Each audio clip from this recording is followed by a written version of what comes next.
네, 마켓 리더에게 이야기 들어보는 시간이죠. 저희가 함께 주요 이슈들 어떤 리더와 함께 이야기 나눠볼지 오늘 이어가 보도록 하겠습니다. 그 전에 속보 나와서 먼저 전해드리려고 하는데요. 실적 시즌 LG전자입니다. 먼저 매출입니다. 20조 4,178억 원을 기록하면서 전년 동기 대비했을 때 2.6% 다소 떨어진 것이 확인이 되었고요. 영업이익 보시죠. 1조 4,974억 원을 기록하면서 조금 더 내려갑니다. 전년 동기 대비 22.9%의 하락을 좀 기록하는 모습 확인되고 있습니다. 삼성전자도 그렇고 LG전자도 그렇고 다소 예상은 했다라는 분위기긴 한데 지금까지 속보 확인해 보셨고요. 자, 그럼 오늘은 어떤 키맨을 모시고 저희가 이야기 나눠볼지 키맨부터 소개할게요. 자, 오늘의 키맨은 삼성자산운용의 최창규 이사 모셨습니다. 어서 오세요. 예, 안녕하세요. 반갑습니다. 네. 자, 오늘 저희가 오랜만에 ETF에 대한 이야기를 좀 나눠보려고 해요. 시장의 흐름을 보려면 ETF의 자금 흐름을 봐라. 이런 그렇습니다. 말도 있더라고요. 네. 주지 함께 화면으로 보실까요? 네, 화면 열리는데요. 90조를 돌파합니다. 판 커지고 있는 ETF, 옥석 가리기는 어떻게 하면 좋을까요? 좀 종목 이야기까지 들어가 보려고 할게요. 자, 먼저 지난번 나오셨을 때 네. ETF는 뷔페다라고 네. 설명을 해주셨던 게 네. 너무 인상적으로 기억이 남아요. 네. 이게 또 ETF를 잘 표현해주는 단어 같기도 한데 네. 오늘 처음 보는 시청자분들을 위해서 설명 한번 부탁드릴게요. 예, ETF다라고 얘기한다면 보통 사람들은 그게 뭐지라고 생각하시는 네. 경우가 많은데요. ETF는 다양한 음식 그리고 다양한 기호. 왜 그러냐면 시청자들의 아니면 투자자들의 기호 또는 선택이 너무나 다양해지고 있거든요. 네. 그래서 그런 다양한 투자 비클들을 모아놓은 그릇과 같은 존재다라고 생각하시면 되는데요. 그래서 간혹 가다가 저한테 이런 걸 물어보세요. 삼성자산운용은 어떤 ETF가 제일 잘 팔려요? 라고 물어보는데요. 저희는 뷔페이기 때문에 모든 음식이 다 맛있다. 이렇게 말씀을 드리고 있지만 최근 들어서 반도체랑 2차 전지만 너무 많이 드셔가지고 네. 저희도 고민이 많습니다. 네. 좀 편식이 있는 네, 상황이군요. 그렇습니다. 네. 또 트렌드다라는 말도 있기 때문에 네. 이제 계속 이어지는 시간에서 네. 어떤 쪽으로 저희가 가면 좋을지까지 이야기 나눠볼게요. 네. 자, 먼저 ETF 시장이 90조를 돌파합니다. 네. 잘 가고 있다는 뜻이잖아요. 네, 그렇습니다. 이렇게 돌파했다라는 건 저희가 어떤 의미로 해석하면 좋을까요? 보통 ETF 플로우라는 게 있습니다. 네. 플로우라는 게 뭐냐면 ETF는 방금도 설명드렸던 것처럼 주식을 기초로 하느냐, 채권을 기초로 하느냐, 아니면 테마를 기초로 하느냐 다양한 ETF들이 존재하는데 어떤 쪽으로 돈이 들어오는지를 보는 겁니다. 최근 들어서는 당연히 2차 전지나 반도체 쪽으로 돈이 들어오겠죠. 그리고 또 90조 원을 돌파하는 과정에서 채권 쪽으로 돈이 많이 들어왔습니다. 결국 이런 걸 봤을 때에는 지금 투자자들은 주식시장 오늘 좋긴 하지만 여전히 고금리 채권 쪽으로 또는 만기가 긴 채권 쪽으로 굉장히 선호 현상이 일어나고 있다는 점을 이 90조 원의 ETF를 통해서 알 수가 있는 겁니다. 의미 있다라는 생각이 더 설명을 들으니까 드는데요. 네. 네. 자, 그렇다면 최근에 레빗 토끼라는 네. 전략을 좀 세워주셨잖아요. 네네네. 직원들이 야심차게 세운 제목이 레빗이라고 하던데 네네네. 이게 또 앞으로도 계속 유효한 전략인지도 궁금합니다. 네, 아무래도 연초가 되다 보면 네. 저희 삼성자산한테도 야 너희는 어떤 키워드 또는 어떤 테마를 밀고 있어라는 질문들이 많이 들어옵니다. 네. 그래서 제 밑에 있는 직원들과 만든 단어인데요. 네. 다 설명드리긴 좀 그렇고 앞에 R은 리뉴어블, 네. 신재생. 거의 2차 전지가 신재생의 맞아요. 대표지 않습니까? 그리고 A는 뭘까요? A는 AI. AI. 네, 인공지능, 로봇, 챗 GPT 네. 이런 것들인데요. 최근에 이런 챗 GPT가 나올지 저도 잘 몰랐습니다. 작년 12월에 테스트 버전이 나온 거기 때문에 이걸 노리고 만든 건 아니었는데 방금도 LG전자 실적, 네. 로봇 관련된 실적이 굉장히 좋았었거든요. 결국 이런 것들이 좀 주요했다라고 판단하고 있고요. 아직도 이 키워드들이 저는 꺾이진 않은 것 같다라는 생각을 하고 있어서 뉴스 찾아보시면 레빗의 나머지 4가지 ETF들도 나와 있으니까 한번 참고하시면 좋을 것 같습니다. 그냥 밀고 나가시는 게 아니라 네. 정말 유효하다는 거죠? 네, 그렇습니다. 그리고 실제로 보니까요, 2차 전지가 이렇게 잘 갈 것으로 예상한 건 아니었지만 정말 레빗의 첫 번째 단어답게 막 오르고 있잖아요. 네, 그렇습니다. 네, 정말 기대해 볼 만하다라는 생각이 들고요. 네. 자, 1분기 정책을 중점으로 보시는 이유 좀 알아보고 싶습니다. 네, 그래서 이제 지금도 고민이 굉장히 많아요. 네. 추가적으로 레빗을 계속 갖고 가야 되느냐, 아니면 추가적인 무언가를 좀 더 해야 되나, 이런 생각들을 많이 하고 있는데 제가 한 20년 넘게 근무하다 보니까 역시 정책이 최고다라는 생각을 하고 있고요. 최근에 나오는 정책, 뭐 한국에 있는 정책도 그렇고 유럽, 미국에 나오는 정책도 그렇고, 미국 같은 경우에는 인플레이션 감축법, 그리고 유럽 같은 경우에는 핵심 원자재법이라고 해서 결국은 2차 전지와 관련된 그런 정책적인 모멘텀이 굉장히 강한 편이고요. 한국 같은 경우에는 최근에 반디전이라고 혹시 들어보셨나요? 반디전? 반디전. 네. 반도체, 디스플레이, 2차 전지 이런 쪽으로 또 국가 정책적으로 투자를 하겠다라고 얘기를 하고 있어서 네. 아직까지 좀 새로운 무언가보다는 기존에 잘 갔던 그런 ETF들이 아직도 정책 모멘텀이 살아있다라고 생각하고 있습니다. 그렇다면은 2차 전지 계속 2분기도 이어질지 궁금해요. 2분기뿐 아니라 올 한 해까지 예상해 볼 수 있을까요? 저도 궁금해요. 최근에 저희 ETF 업계에서는 2차 네. 전지를 뭐라고 설명하는지 아세요? 궁금해요. 충전, 빠지면 충전되는 ETF. 아. 네, 주가가 빠지면 다시 충전되고, 네. 주가가 빠지면 다시 충전되고, 이런 신기하긴 ETF라고, 해요. 이런 ETF라고 설명을 하고 있습니다. 그래서 저도 이 자리에서 에코프로나 에코프로 BM이 뭐 과열입니다, 너무 많이 올랐습니다, 이런 얘기 절대 못하죠. 네. 그렇기 때문에 아마 좀 팔고 나가신 그 투자자분들도 많이 계실 거예요. 저희가 2차 전지 ETF는 은행 신탁이라는 창구를 통해서 굉장히 많이 판매가 됐는데, 많이 환매하신 분들도 많았고 또 새롭게 가입하시는 분들도 많다고 듣고 있습니다. 결국 그런 거 봤을 때에는 지금 상황에서 뭐 과열이다, 더 간다, 못 간다 이런 걸 논하기보다는 오히려 ETF 분산 투자를 통해서 ETF, 2차 전지 ETF를 네. 좀 분할 매수하는 형태로 분할 매수. 그렇게 접근하는 것이 좀 좋지 않을까라는 생각을 좀 하고 있습니다. 그렇습니다. 네. 그러면 앞서 얘기해 주신 챗 GPT, AI 관련한 ETF도 있습니다. 네. 이게 뭐 잘 갈 것이다, 이런 게 존재하지 않은 그때를 아까 앞서 말씀해 주셨잖아요. 네네네. 그렇기 때문에 또 기준도 더 없지 않다는 생각도 들어요. 네. 이것에 관심이 있다면 어떤 점을 주목하고 선택하면 좋을지 좀 알려주실 수 있을까요? 제가 최근에 가장 많이 들은 그 질문이 네. 챗 GPT 관련된 ETF는 뭐가 있어요? 근데 챗 GPT와 같은 그런 AI를 그 기반으로 한 ETF는 미국의 라운드 힐이라는 운용사가 하나 만들었어요. 그거 외에는 없어요. 국내엔 없나요? 아직은 없어요. 왜냐하면 오픈 AI라는 회사도 비영리 단체거든요. 아직 상장되지 않은 기업들이고, 그리고 또 그런 서비스를 하는 회사들도 마이크로소프트라든지 네. 뭐 중국의 JD.com이라든지 바이두라든지 소위 말하는 빅테크 기업들이기 때문에 이런 유사한 ETF는 있지만 딱 이거다라고 찝어서 나온 ETF는 없습니다. 그렇다면 삼성에서는 만들 의향은 없으십니까? 아직은 잘 모르겠습니다. 왜냐하면 이미 비슷한 ETF들이 많이 나와 있고, 네. 또 아마 이런 그 챗 GPT 서비스를 가능하게 하는 원천력이 결국 강력한 머신러닝을 기반으로 한 그 GPU들 성능이거든요.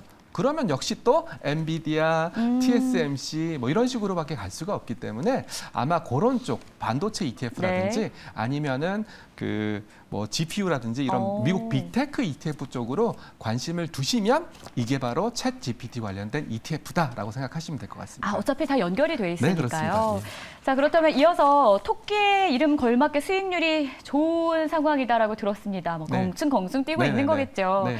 2분기에도 괜찮을 것으로 보시는지 궁금합니다. 저도 아침에 좀 고민을 좀 많이 했어요. 네. 오늘 장이 오르다 보니까 오히려 더 고민이 많아졌는데, 실제로 어제 미국장이 좀 약간 주춤했던 이유들을 찾아본다면 네. 고용 지표라든지 맞아요. 실업률이라든지 그러면서 경기 침체 가능성, 경기 둔화 가능성이 대두되고 있고요. 한국도 무역 수지 적자가 계속되고 있지 않습니까? 그래서 아직까지는 뭐 반도체라든지 2차 전지라든지 이런 모멘텀이 살아있는 ETF들은 좀 더 갈 거다라고 생각을 하고 있지만, 역시 보수적인 투자 전략도 필요하지 않나 싶어서 제가 서두에서 말씀드렸던 채권 중심의 대응도 뭐 괜찮지 않을까 이렇게 생각을 하고 있습니다. 다만 최근에 채권 ETF들이 굉장히 많이 등장을 했고, 네. 만기가 긴 채권 ETF들도 굉장히 많이 사랑을 받고 있거든요. 네. 만기가 길면 길수록 금리 리스크에 민감해요. 즉 무슨 말이냐면 금리가 조금만 올라버리면 만기가 긴 그 채권 ETF들은 수익률이 나빠질 수 있으니까 그런 건 좀 염두에 두셔야 될 것 같습니다.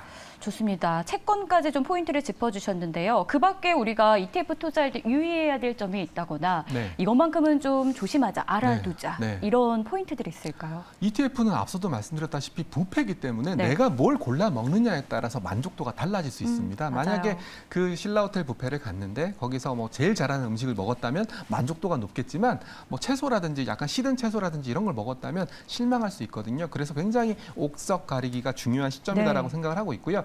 주로 ETF로 투자하시는 분들이 연금 계좌에서 많이 투자하시니까 인컴이 나오는 연금 계좌요? 네, 연금 계좌에서 많이 하시거든요. 오. 개인연금 저축이라든지 DC, IRP 계좌에서 ETF를 많이 하세요. 그렇기 때문에 좀 인컴이 나오는 아마 월급식으로 한 달에 한 번 저희는 월분배라고 표현하고 있는데 네. 그런 인컴이 나오는 ETF들에 좀 관심을 가지시면 어떨까라고 말씀을 드리고 있고요. 오. 채권도 이제 월배당 형태로 인컴이 나오는 ETF가 생겼어요. 언제요? 아마 한두 달 전에 생겼어요. 오. 네, 그리고 채권도 인기 많을 것 같아요. 아직까지는 사람들이 한 방을 노리기 때문에 월급처럼 들어오는 것보다는 한 방에 뭔가 수익이 나는 예를 들어 연금 복권 같은 개념 아니겠습니까? 맞습니다. 그래서 이제 일단은 저는 ETF로 네. 투자하실 때에는 그런 인컴, 뭐 월분배 이런 것들도 눈여겨 보시면 좀 재미있지 않을까라고 생각을 하고 있습니다. 어쨌건 투자자들마다 성향이라는 게 있기 때문에 저희가 네. 지난번에도 MBTI 네네네. 재밌게 얘기했었잖아요. 네. 성향에 맞춘 투자를 할 수 있게 ETF도 여러 상품이 준비되어 있다라는 네. 점을 저희가 기억해 볼 수 있을 것 네, 같습니다. 맞습니다. 자, 그리고 궁금한 건 이 3월에 한 달 동안 어느 쪽으로 자금이 많이 몰렸었는지도 네. 궁금해요. 아무래도 채권 쪽이에요. 여전히 채권 쪽으로 채권이 또 사이즈가 크다 보니까 자금이 몰린 쪽은 채권 쪽인데 제가 앞서 말씀드린 네. 월배당들도 자금이 좀 몰렸다라는 점을 강조드리고 있습니다. 금채권에 대한 이야기도 있던데요. 금 ETF. 네, 맞습니다. 근데 금은 제가 한 20년 근무해보지만 너무 맞추기가 어려워요. 20년 근무하신 것까지 말할 정도로 어려우십니까? 네, 어려워요. 금은 안전자산이기도 하지만 네. 또 최근에 비트코인이라는 또 금에 대한 안전자산이나 대체 수요가 등장을 했고 또 여전히 달러에 대한 수요가 있기 때문에 네. 금 가격이 최근에 오른 건 사실이지만 여기서 뭐 금 가격이 뭐 좀 더 오를 거다 또는 떨어질 거다라는 걸 예측하기가 굉장히 힘든 상황이고요. 그래서 저는 오히려 좀 채권이라든지 좀 안정된 인컴 쪽으로 말씀을 드리고 있습니다. 좋습니다. 인컴에 대한 이야기 많이 해주셨기 때문에 저희가 기억해 보도록 하겠고요. 네. 앞서 이야기했던 건데요. 퍼펙트 스톰, 월배당이면 세금은 어떻게 합니까? 세금은 마찬가지로 15.4% 세금을 떼게 돼 있습니다. 15.4%. 그래서 제가 연금 계좌에서 월배당 상품을 투자하시는 게 좋다라고 말씀을 드리는 겁니다. 좋습니다. 네. 자, 그렇다면 주목해 볼 만한 신규 상장 ETF가 있는지 궁금합니다. 네, 제가 재작년부터 근무를 하다 보니까 네. 한국에 있는 ETF 투자자들은 한국 주식을 기초로 한 ETF보다 미국 주식을 기초로 한 ETF를 더 선호하시는 것 같아요. 아무래도 좀 미국에 좀 맛있는 또 다양한 주식들이 많이 있고 또 소위 말하는 빅테크도 미국에 많이 있기 때문에 네. 그래서 미국 주식을 기초로 한 ETF를 선호한다라고 생각을 하고 있고요. 그래서 저희도 좀 약간 세분화를 했어요. 미국의 대표 지수 S&P 500이나 나스닥 100은 이제 누구나 다 아는 전 국민 ETF가 돼버렸거든요. 네. 그래서 S&P 500 중에서 섹터 필수 소비재, 경기 소비재, 그리고 금융, 헬스케어 이렇게 섹터를 좀 나눠가지고 이제는 좀 입맛대로 S&P 500 투자를 하십시오라는 그런 형태의 신규 상장 ETF도 있으니까 아마 찾아보시면 나을 것 같습니다. 네, 좋습니다. 그런데 이 시장 안에서 주식에서도 요즘 좀 이슈가 됐던 게 네. 국제 유가 네. 급등 아니었습니까? 그렇습니다. 에너지가 많이 올랐죠. 맞아요. 그러다 네. 보니까 ETF 상품 안에서도 희비가 좀 엇갈리고 있다고 들었어요. 네네네. 유가 관련된 ETF는 오르고 네. 천연가스는 좀 내리고 네. 이런 분위기가 형성되고 있죠. 네. 지속할까요? 아니면 단기입니까? 일단은 뭐 최근에 그 사우디에서 감산 얘기도 나오고 네. 또 반도체도 삼성전자 감산 얘기가 나왔으니까 이런 변수들은 저희도 알 수가 없어요. 이렇게 저희가 뭐 만수르랑 친구가 아니라면 그렇죠. 너 감산할 거야 안 할 거야 이런 거 물어볼 수 없는 것처럼 그래서 이제 이런 에너지라든지 이런 것들은 트렌드 팔로잉이라고 해서 올라가면 좀 더 올라갈 거야 떨어지면 좀 더 떨어질 거야 이런 트렌드 팔로잉 형태로 접근하시는 게 제가 생각하기에는 가장 편한 방법이고요. 그래서 그런 관점에서 본다면 에너지 가격도 천연가스와 유가도 그런 관점으로 보시는 게 좋을 것 같습니다. 그러면은 이번 거는 크게 의미 두지 않아도 된다? 네, 그렇습니다. 좀 더 지켜보자라는 게 게 제 시각입니다. 왜냐하면 감산 이슈가 불거지면서 또 네. 천연가스는 러시아, 우크라이나 전쟁이 터지면서 급등했던 그런 거에 대한 되돌림이거든요. 그래서 지금은 좀 더 지켜볼 필요가 있지 않을까 생각하고 있습니다. 오, 되돌림이란 단어를 기억해 보도록 하겠고요. 네. 또 환율 이야기도 한번 해보도록 할게요. 네. 환율 시장과는 연관성 어느 정도로 보면 될까요? 지금 환은 굉장히 중요해요. ETF에서 환은 굉장히 중요한데 ETF 이름을 보시면 뒤에 갈로 열고 H라는 게 있고요. 네. 없는 게 있어요. 오, 네, 제가 무슨 차이예요? 방금도 한국에 있는 ETF 투자들은 미국 주식에 대한 선호가 많다라고 말씀을 드렸고 또 미국 관련된 상품이 저희 ETF 대표 상품들인데 네. 뒤에 보면은 H가 붙은 ETF와 안 붙은 ETF가 있어요. 아. 왜냐하면 우리가 미국을 투자한다는 것은 결국은 달러에 대한 투자라고 볼 수 있기 때문에 네. 보통은 해지를 안 한, 언해지. 아. 그래서 뒤에 없는 거거든요. 근데 최근에 또 1,300원 넘어가니까 이 정도면은 환율이 좀 고점 아니야라고 해서 했지. 이제 더 이상 이제 환 리스크에 노출되지 않는 그런 두 종류의 상품이 있으니까 그런 관점에서 최근에 환율의 흐름은 굉장히 중요하고요. 아무래도 안전자산 선호 현상이라든지 네. 뭐 미국 경기의 침체 가능성 이런 것들이 대두되고 있으니까 네. 결국 환율은 지금 1,300원, 1,300 제가 아침에 1,319원까지 보고 왔는데 조금 더 열어놔도 되지 않을까. 그래서 저는 약간은 아직은 좀 환 오픈 형태의 상품들이 ETF들이 좀 더 괜찮지 않을까라는 생각을 조금씩 하고 있습니다. 아직은 이라면은 언제까지를 대략적으로 일단은 2, 4분기까지는 좀 봐야 될 것 같습니다. 2, 3분기요? 2, 4분기까지. 아, 2, 4분기. 네네네. 좋습니다. 환율에 대한 이야기까지 해주셨는데요. 네. 또 시장 안에서 네. 뭐 저희가 주목해 볼 만한 ETF 관련 이슈는 없습니까? 지금은 뭐니 해도 정책 이슈. 제가 뭐 반복적으로 말씀드렸지만 정책 이슈가 네. 가장 중요하고요. 삼성전자 감산도 마찬가지입니다. 반도체 패권주의랑 연결이 되기 때문에 그게 제일 중요하고요. 그리고 제가 말미에드렸던 환율. 저도 환 전문가가 아니기 때문에 지금 상황에서 1,319원이면 싸다 안 싸다를 논하기는 어렵지만 ETF는 환이 해지되어 있는 H가 붙어있는 ETF와 안 붙어있는 ETF 두 종류가 있으니까 선택할 수 잘 있다라는 선택하셔야 점. 돼요. 네. 이거에 따라서 수익률이 많이 달라질 수 있다는 점을 강조드리겠습니다. 좋습니다. 네. 이렇게 해서 주요한 이슈들 정리해 주셨는데요. 저희 지금까지 ETF 관련한 소식 여러분들께 전해드렸고요. 여러분들 좀 결정하시는데 좋은 도움 되셨기를 바라겠습니다. 자, 오늘 최창규 이사님 보내드리도록 할게요. 말씀 고맙습니다. 네, 감사합니다. 자, 일주일도 지나갔습니다. 여러분들 투자 활짝 웃는 계좌 됐으면 좋겠고요. 저희는 다음 주 이 시간에 다시 찾아오도록 할게요. 오늘도 시청해주신 여러분 고맙습니다.